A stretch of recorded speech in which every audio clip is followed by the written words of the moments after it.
빌립보서 2장 2절, 빌립보서 3장 12절, 전도서 7장 18절. 한 절씩 한 절씩인데 천천히 한번 읽어볼까요? 다 같이 빌립보서 2장 2절부터 읽겠습니다. 시작. 마음을 같이하여 같은 사랑을 가지고 뜻을 합하며 한 마음을 품어. 빌립보서 3장 12절 시작. 내가 이미 얻었다 함도 아니요 온전히 이루었다 함도 아니라 오직 내가 그리스도 예수께 잡힌 바 된 그것을 잡으려고 달려가노라.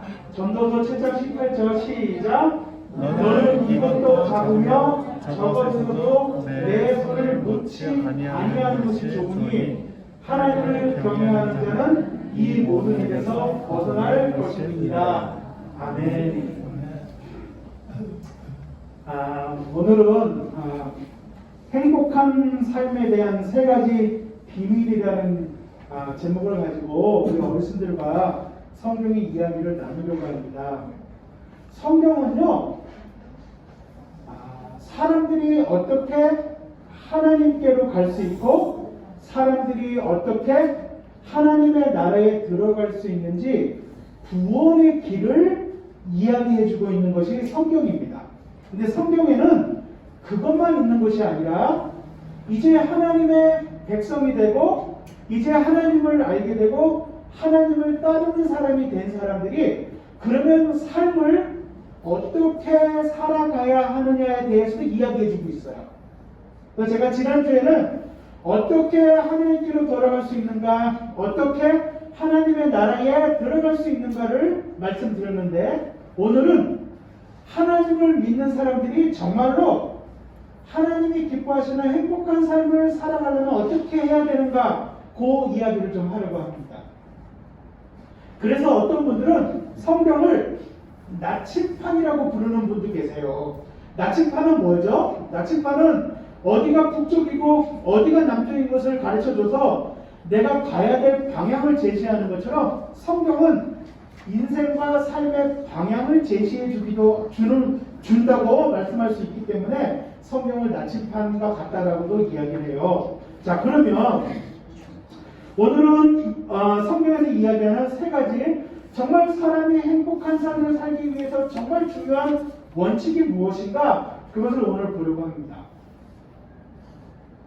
우리 어르신들 행복하게 사시는 거 좋으시죠?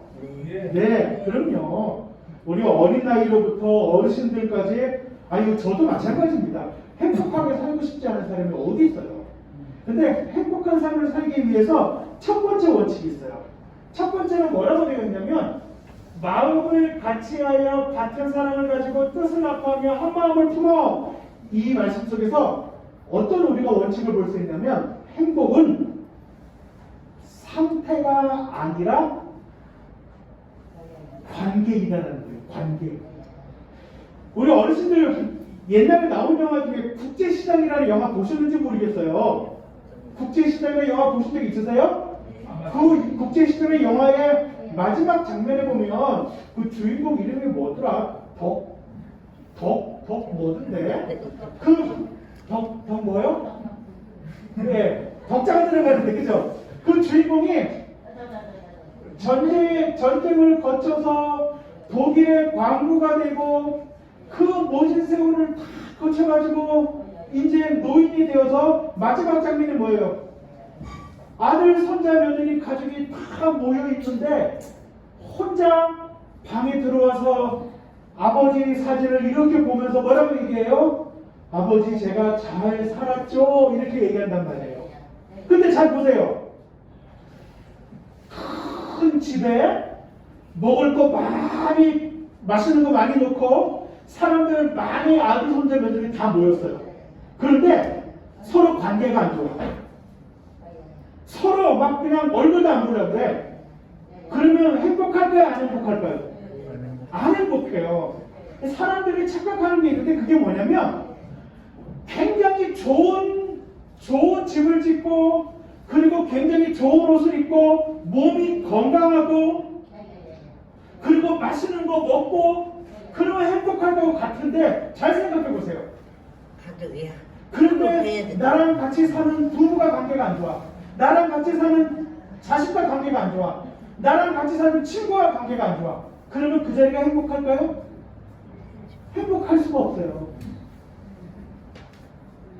행복이라는 건 가장 중요한 게 무엇이냐면 아름다운 집을 짓고 아름다운 옷을 입고 맛있는 음식을 먹어도 더 중요한 건 뭐냐면 나와 함께 하고 있는 가족들, 나와 함께 하고 있는 내가 사랑하는 사람과 좋은 관계를 갖는 것이 행복의 기초예요.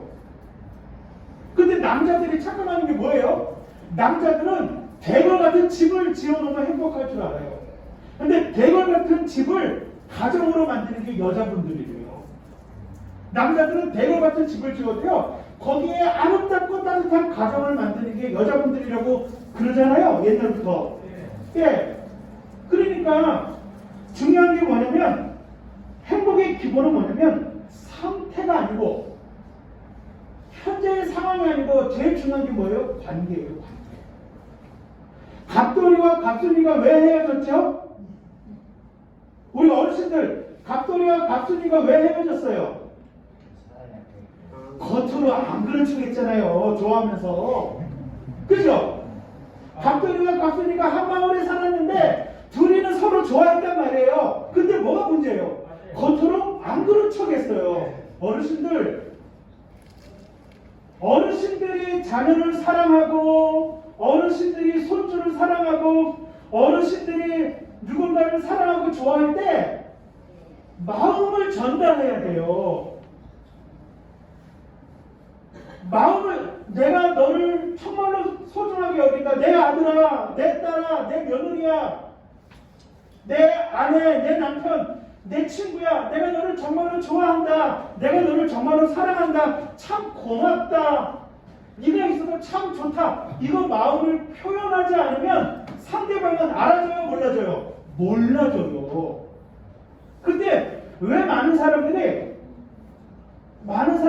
좋은 관계를 맺지 못하냐면 마음을 표현할 줄은 몰라. 근데 우리 어르신들이 마음을 표현하는 것을 배워본 적이 없어. 그죠?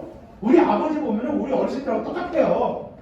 우리 아버지는요, 속정은 깊으셔. 제가 봐도 속정은 깊은데 우리 아버지는 제가 어렸을 때 저한테 아들아 사랑해 이런 말 한 번이라도 해주신 적이 없어요. 왜? 표현을 못하는 거예요. 우리 어르신들은 누가 예쁘게 입술을 예쁘게 바르면 뭐라 그래요? 아이고 참 예쁘다 이렇게 말해줘요? 아니죠? 뭐라고 얘기해요? 쥐 잡아먹었냐? 왜 안 하는 짓 하고 그러냐? 그런단 말이에요. 아니 그때 실제로 입술에 예쁘게 바르면 곱지요. 근데 우리는 어르신들이 뭘 잘 못 배우셨냐? 마음을 표현하는 걸 배워본 적이 없어요. 마음을 표현하는 걸 배워본 적이 없으니까 마음을 전달하지 못해요.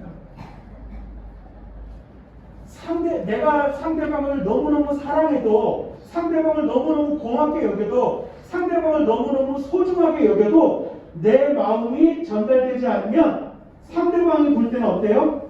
없는 거예요. 마음은 전달되지 않으면 상대방이 몰라요. 나는 너를 사랑해가 경상도 말로 뭔지 아세요? 우리 어르신들? 몰라요. 나는 너를 사랑해가 경상도 말로 뭔지 제가 가르쳐 드릴까요? 네. 내는 죽어도 그런 말 못한다. 네? 나는 너를 사랑해가 경상도 말로 내는 죽어도 그런 말 못한다. 이게 경상도 말이래요. 네, 진짜는 아니겠죠? 제가 부산 갔더니 거기 계시는 분이 그렇게 가르치더라고요. 이게 무슨 말이냐면 행복은 좋은 관계를 만드는 건데 행복은 겉으로 보이는 환경이 중요한 것이 아니라 그곳에 있는 사람들과의 관계가 중요한데 관계는 뭘로 전달된다? 내 마음을 전달할 때 관계가 된다. 아들아 참 고맙다. 딸아 참 고맙다. 며느리야 네가 참 고생이 많지? 참 고맙다. 여보 참 고마워요. 당신 참 고마워요. 당신이 있어서 내가 힘이 되네요. 그 마음을 전달해야지 관계가 살아나요.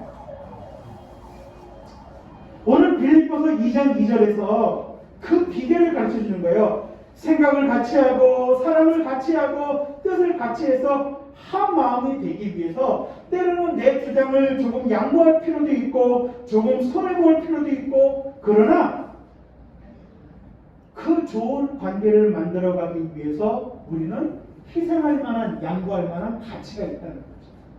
우리 여기 비기팅 엔젤스 여기서도 마찬가지예요. 여기 계시는 분들이 아니 얼마나 여기 좋아요? 그런데 여기 계시는 분들이 여기 내가 미워하는 사람이 있어, 마음에 안 드는 사람이 있어, 내가 싫어하는 사람이 있어. 그러면 아무리 좋은 장소에 가도 거기는 가기 싫어요. 그렇죠? 그렇죠? 아무리 좋은 곳에도 거기 있는 사람들을 내가 싫어하면 가기 싫단 말이에요. 관계가 그렇게 중요해요. 예수님이 왜 십자가에 못 박혀 죽으셨어요? 하나님과의 관계를 좋게 만들라고 했잖아요. 결국 예수님께서 지난주에 제가 말씀드린 것처럼 예수님께서 우리를 대신해서 십자가에 죽으신 이유가 뭐예요? 하나님과의 깨어진 관계, 하나님과 끊어진 관계를 다시 회복하고 좋게 만들기 위해서, 바르게 만들기 위해서 예수님이 들어가셨죠. 그래서 행복한 삶의 첫 번째 비결은 뭐냐? 상태가 아니고 관계다. 관계를 회복해야 행복할 수 있다. 그래서 이 관계가 회복하기 위해서는 나의 마음을 표현해야 된다. 나의 마음을 전달해야 된다. 나의 마음이 전달하지 않으면 상대방은 모른다. 상대방은 모른다. 너 왜 내 마음 모르니? 말을 안 했으니까 모르죠. 왜 내 마음 모르니? 전달을 안 해줬으니까 모르죠. 겉으로 안 그런 척 하는데 어떻게 갑돌이가 갑순이 마음을 알고 갑순이가 갑돌이 마음을 알아요? 모르는 게 당연하지. 그래서 우리 어르신들이 가정 안에서나 또 아들, 손자, 며느리, 또 아내나 남편, 다른 이 분들에게 마음을 표현하는 게 굉장히 중요합니다. 두 번째가 있어요. 두 번째는 행복의 삶의 비결의 두 번째 원칙은 뭐냐면 빌립보서 3장 12절에 이렇게 이야기하고 있어요. 바울이 내가 이미 얻었다 함도 아니고 온전히 이루었다 함도 아니고 오직 내가 그리스도 예수께 잡힌 바 된 그것을 잡으려고 달려가노라. 자, 지금 이거 보면은 지금 이 바울이라는 분이 목표에 도달했어요? 도달하지 못했어요? 못했어요. 그것을 잡으려고 달려가노라 이렇게 했어요. 그러면 잡은 거예요? 못 잡은 거예요? 못 잡았어요. 못 잡았죠. 아직도 그 목표를 향해서 가고 있는 거죠. 두 번째 원칙이 뭐냐면 인생이 행복하기 위해서는 인생은 결과가 아니라 과정에서 행복해야 된다는 거예요. 우리 어르신들을 제가 이렇게 어르신들을 뵈면서 제가 저쪽에서 이렇게 우리 어르신들 이렇게 뵈면서 막 가슴이 뭉클하고 눈물이 나는 거예요. 왜냐하면 제가 우리 어르신들 한 분 한 분을 알지 못하지만 우리 어르신들이 인생을 얼마나 애쓰면서 살아오셨는지를 제가 알기 때문에 자식을 위해서, 가족을 위해서, 나 자신을 위해서 없는 살림을 쪼개서, 없는 살림을 아껴서 밖에서 모든 일을 겪고 정말 기분 나쁜 일을 겪으면서도 인생을 정말 힘들게 살아오셨어요. 무엇을 위해서? 잡으려고, 집안 칸 마련하려고, 자식 대학 보내려고. 그러니까 인생을, 우리 어르신들의 인생을 뭔가 이루려고 살아오셨어. 아이고 자식 새끼 대학 보내야지, 아이고 취업시켜야지, 시집장가 보내야지, 집안칸 마련해야지, 뭐 하나 해야지. 그러니까 인생을 계속해서 목표를 이루기 위해서 살아오셨는데 그러느라고 뭐를 놓친 거예요? 그 목표를 이루는 과정을 행복하지 못했던 거예요. 근데 이 바울은 뭐라고 얘기하냐면, 바울이 지금 이 이야기를, 이 편지를 감옥에서 쓰고 있거든요. 그러니까 바울이 지금 형편이 되게 안 좋아요. 감옥에서 이 편지를 쓰고 있는데, 그런데 바울은 감옥에서도 뭐를 느끼고 있냐면, 내가 이루고자 하는 목표를 향해서 나는 지금 걸어가고 있는 과정에 있다는 사실을 알아요. 그래서 바울은 지금 현재 이 과정을 감사하고 즐거워하고 있어요. 많은 사람들은 일생을 목표를 이루기 위해 살아요. 근데 그 목표를 이루는 과정은 저는 즐기지를 못해요. 학원받은 데서 목표가 딱 이뤘어. 집안칸 마련했어. 마련하니까 행복하죠. 근데 그 집에서 3개월만 살아봐요. 아무 느낌이 없어요. 근데 또 열심히 일을 해서 집은 평수를 넓혀서 이사 갔어요. 가면 좋지요. 거기서 3개월만 살아봐요. 우리 어르신들도 지금 이렇게 생각할 수 있어요. 내가 몸도 노쇠해졌고, 내가 이제 뭐 무엇을 이루고, 내가 이제 뭐 무엇을 성취하고, 내가 할 수 있는 일이 무엇일까? 근데 우리 어르신들이 지금 현재의 삶이 하나님께서 내게 부르신 삶의 과정이라는 걸 알고 이 과정을 행복해할 때, 이 과정을 즐길 때, 이 과정을 행복하게 느낄 때 사람은 행복한 삶을 살아요. 그러니까 사람은 목표를 이루어서 행복한 거다? 아니에요. 많은 사람들이 이렇게 얘기하죠. 나는 행복할 수가 없어요. 왜요?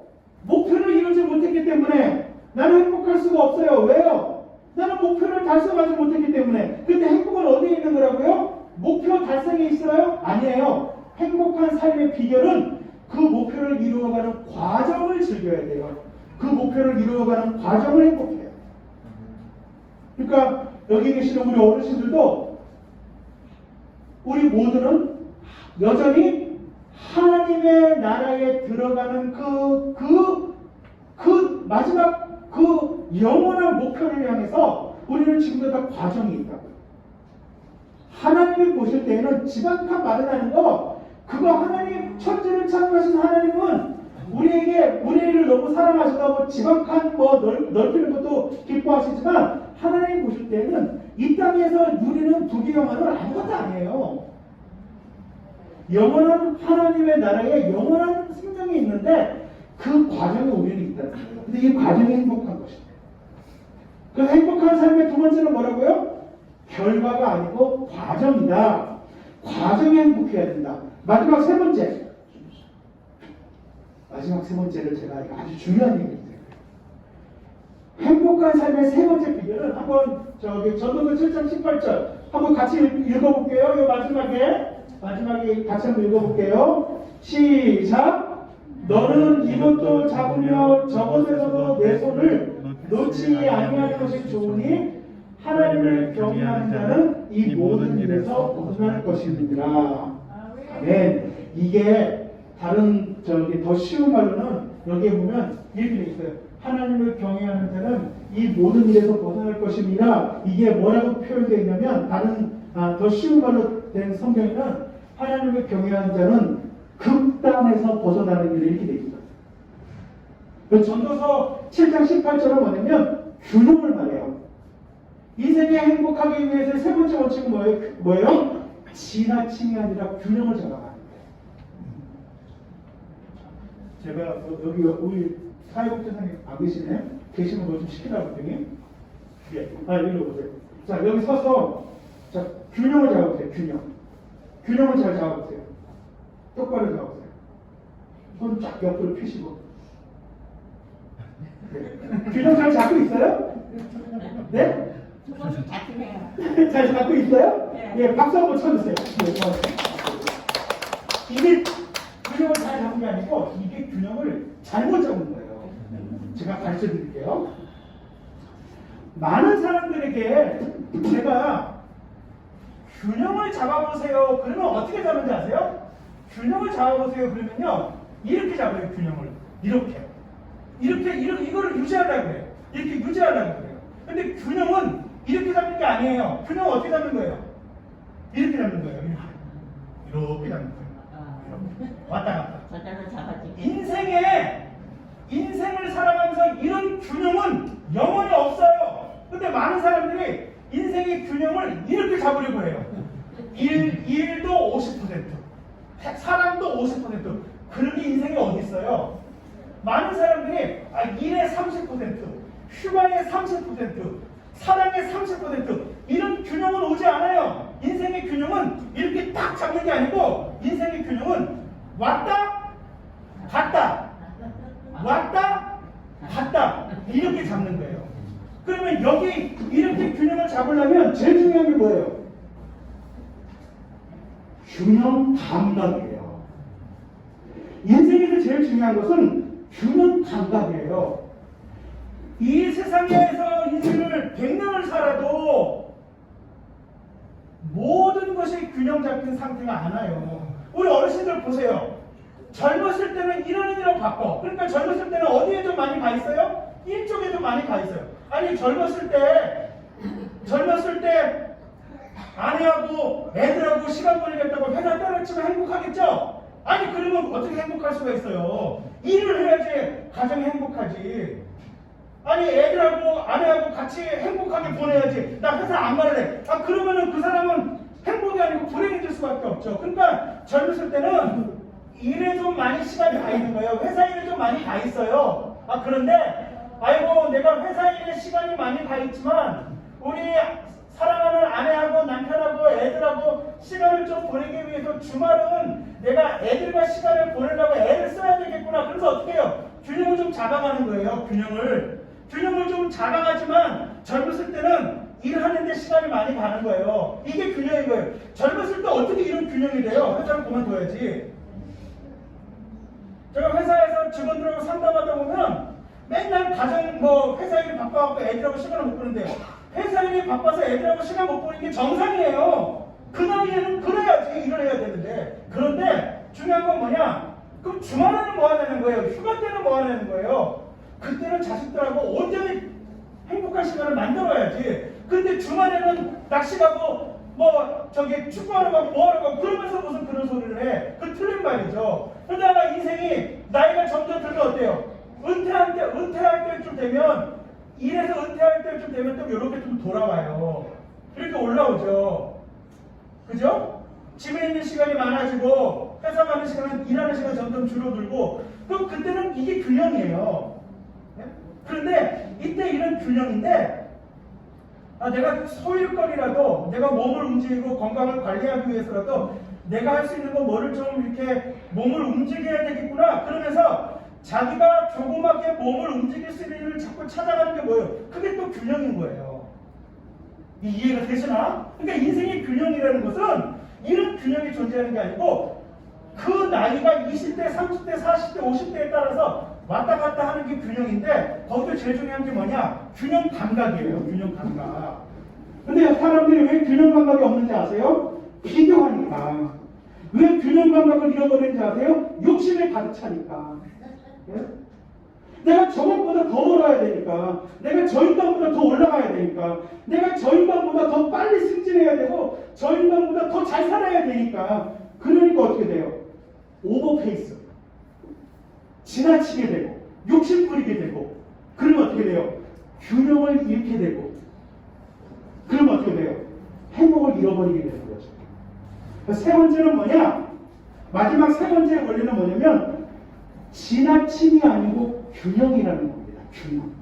그럼 우리 어르신들이 지금 이렇게 보시고 연세가 드셔서 아이고 내가 지금 아이고 몸이 이전 같지 않은데 우리 어르신들이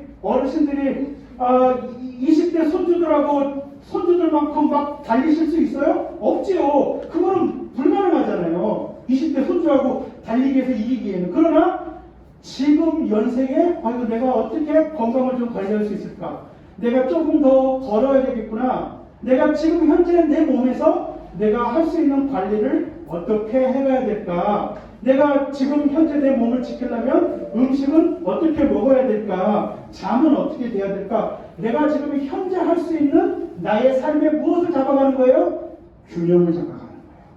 그래서 오늘 제가 이야기를 마치려고 해요. 지금 제가 말씀드린 이 세 가지는 신앙생활에서도 굉장히 중요해요. 신앙생활에서도요, 기독교인들이 왜 오늘날 참 안타깝게도 많은 기독교인들이 욕을 먹어요. 손가락질을 받아요. 왠지 아세요? 관계를 잃어버려요. 자기 종교 생활한다고 관계를 잃어버려요. 그런데 기독교인들이 잘 생각해야 될 것은 나의 신앙의 시작은 뭐예요? 하나님과의 관계를 회복하는 거예요. 하나님과의 관계를 회복하면 두 번째는 뭐예요? 하나님께서 예수님 세상에서 제일 중요한 계명이 뭡니까? 하나님을 사랑해라. 네 마음과 뜻과 정성을 다해서 하나님을 사랑해라. 두 번째는 뭐예요? 내 이웃을 내 몸같이 사랑하자는 거예요. 그래서 기독교는요, 관계의 종교예요. 관계를 중요하게 여겨요. 지금 제가 말씀드린 것은 모든 사람들의 삶에서도 중요하지만 기독교인들의 신앙에서도 굉장히 중요하다고. 그래서 행복은 뭐예요? 첫 번째, 상태가 아니고 관계가 중요하다. 내가 함께하는 사람들과의 관계를, 좋은 관계를 만들어갈 때 행복한 삶을 살 수 있다. 두 번째는 뭐예요? 결과가 아니고 과정이다. 인생이라는 것은 인간이 이루어낸 목표를 하나님이 기뻐하시지 않으세요. 하나님은 우리가 대궐 같은 예배당을 짓는다고 기뻐하지 않으세요. 하나님이 무슨 돈이 없어요, 뭐가 없어요. 하나님은 대궐 같은 예배당을 기뻐하는 게 아니에요. 하나님은 우리 인생에서 이루신 성취를 기뻐하시는 게 아니라 그것을 이루어가는 과정을 하나님과 함께하기 원하시는 거예요. 두 번째 행복한 삶을 사는 비결은 뭐예요? 결과가 아니라 과정에서 하나님과 함께 행복해야 된다. 과정을. 우리는 지금 다 어떻게 해요? 과정에 있는 사람들이에요. 우리 어르신들이나 저나 다 과정이 있는 거예요. 과정이 있는 거예요. 그 다음에 세 번째가 뭐예요? 지나침이 아니라 균형 잡힌 삶을 살아야 된다. 균형을 가지고 살아야 된다. 균형을 가지고 사는데 가장 중요한 것이 뭐예요?